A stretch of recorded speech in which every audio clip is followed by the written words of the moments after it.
Good morning, students. Today we are going to do a very important topic, principles of scientific management.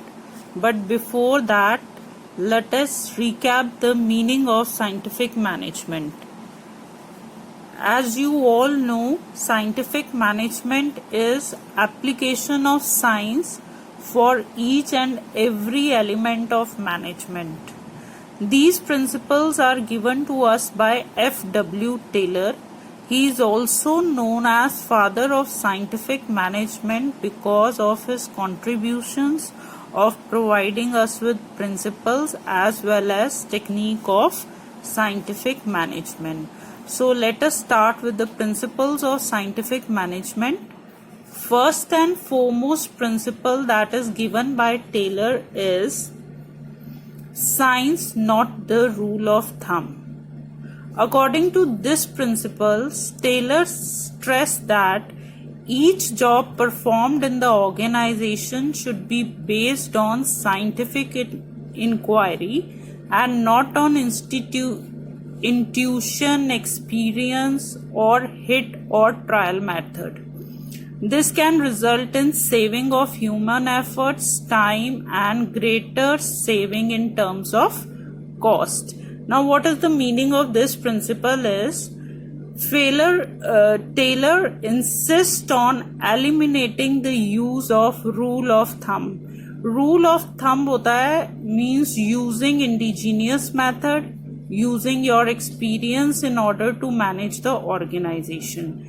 Now, as you all know that management is a dynamic process, therefore a manager need to change his way of working according to the change in the situation. Therefore, rule of thumb should not be followed and even hit and trial method should not be followed. What is hit and trial method? कि पहले ये try कर लेते हैं और उसके बाद अगर ये ना काम आया तो दूसरा ट्राई कर लेंगे. Why it is not followed? Because it results in wastage of resources and time.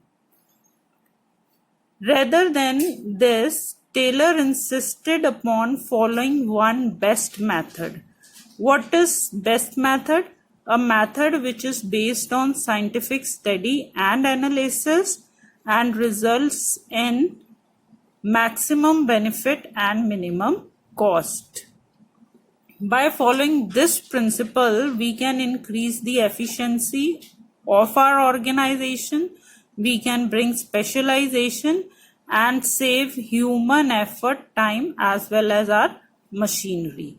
The second principle that is given by Taylor is harmony, not discord. What is the meaning of harmony? Harmony is unity. In an organization, manager gets work done from workers and there exists a possibility of class conflict among them. Taylor recognized that this conflict helps none and emphasized that both should realize each one is important. He advocated mental revolution. Now let us see the explanation.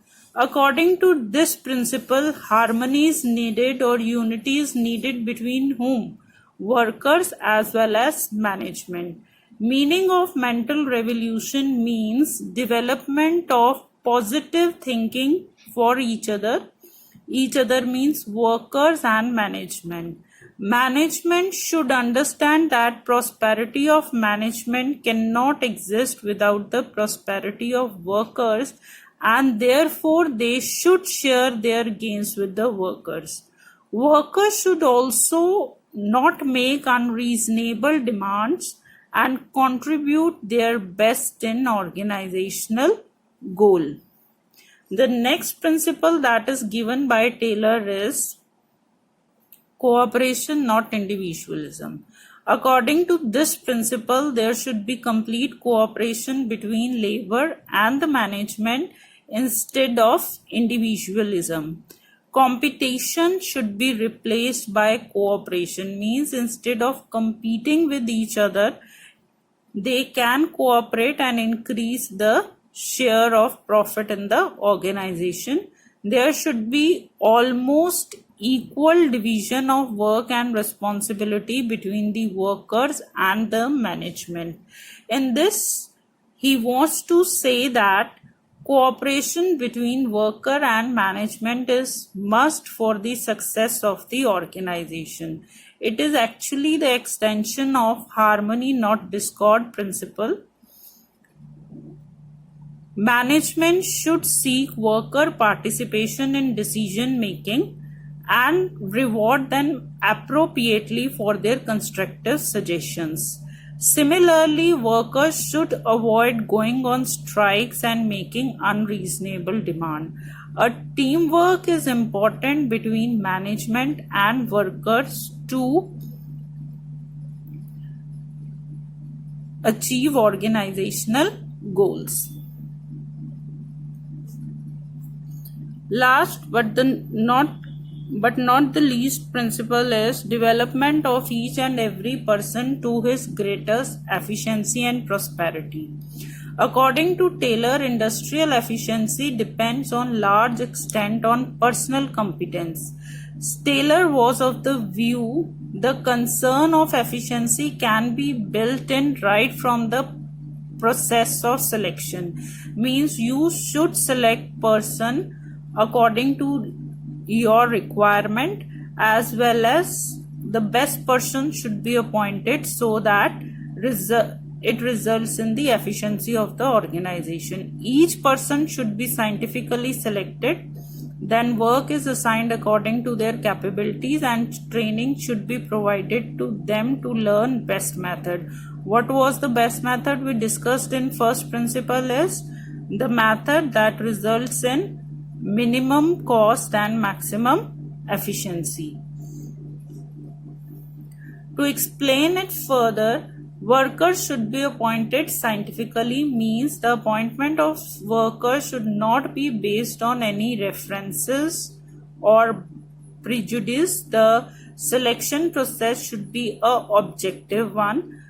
They should be assigned work according to their capabilities and given time to time training to update their knowledge and increase efficiency, because efficient employee produces and earn more. Thank you.